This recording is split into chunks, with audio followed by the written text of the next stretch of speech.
I'm Andre Huey and welcome to another edition of Sxm TV News.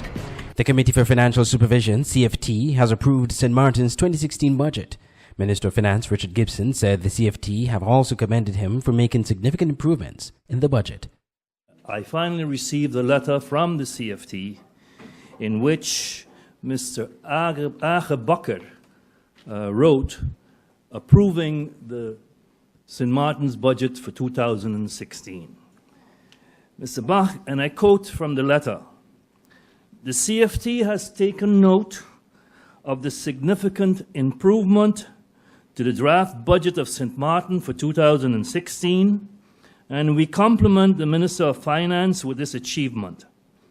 A clear effort has been made to balance the budget and to comply with the instructions issued by the Kingdom Government. There are a few items that require keen attention and monitoring, but CFT has arrived at the conclusion that St. Martin's budget for 2016 complies with the norms described in Article 15 of the Kingdom Law on Financial Supervision. This conclusion also applies to St. Martin's multi-annual budgets." End of quote.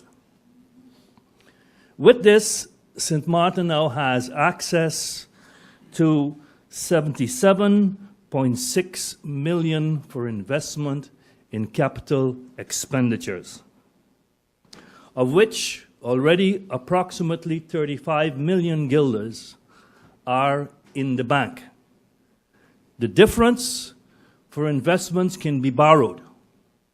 However, caution has been expressed by the CFT to St. Martin to limit its borrowing as much as possible, although it has the right to borrow up to that amount.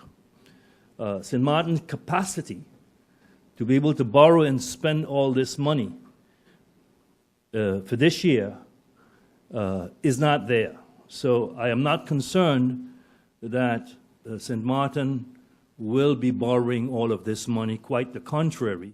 Most of the past week was dominated by landfill fires, which affected several residents in the vicinity of the landfill. Minister of Romy, Angel Myers, this week noted at the Council of Ministers press briefing measures that will be taken to contain the impact of landfill fires in the future and to address the problem.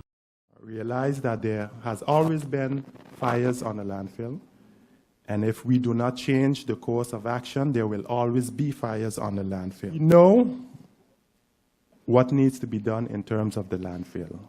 This course of action cannot continue.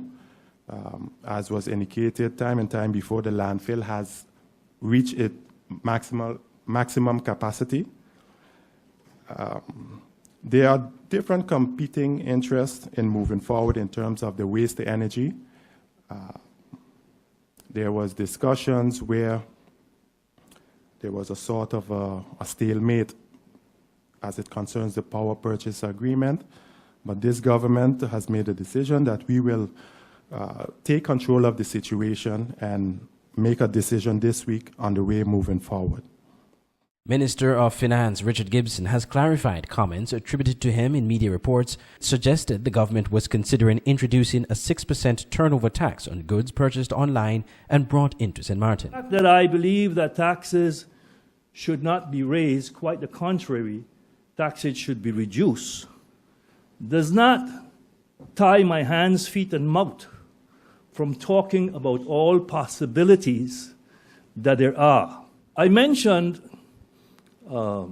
during a press briefing not too long ago, I believe it was 2 weeks ago, that I had a conversation with the director of the airport who had discussions to charge 4 cents a kilo on all goods coming in to St. Martin via people who are renting space at the airport. Now, as far as I know, the airport does not have planes on which it transports goods.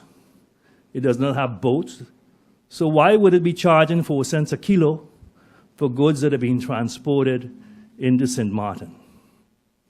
I encouraged him during that discussion, because one could interpret that what they were planning to do could be seen as import duties.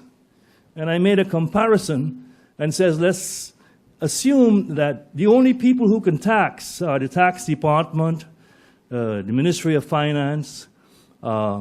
If they were to think about charging import duties, that it would clash with what the airport was planning to do.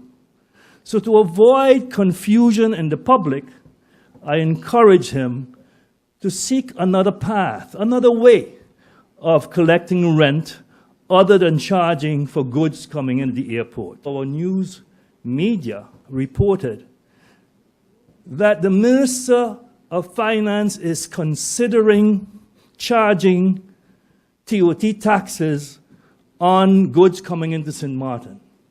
I said no such thing. It's against the philosophy that I stand for, not to increase taxes, but to lower taxes.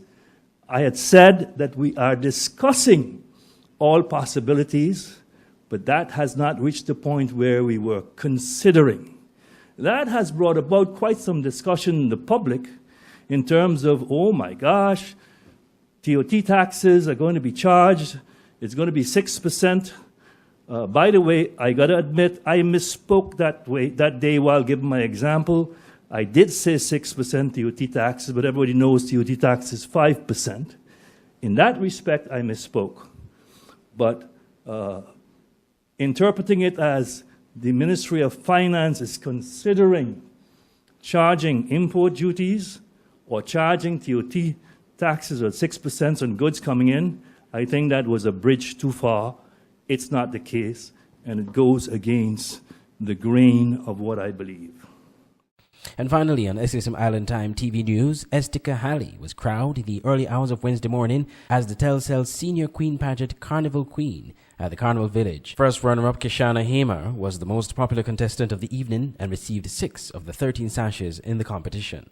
During the entire competition, she was seen as the favorite to win, but the judges picked Halley as the winner over Hamer. This has been St. Martin Island Time TV News. I'm Audrey Huey. Thank you for watching.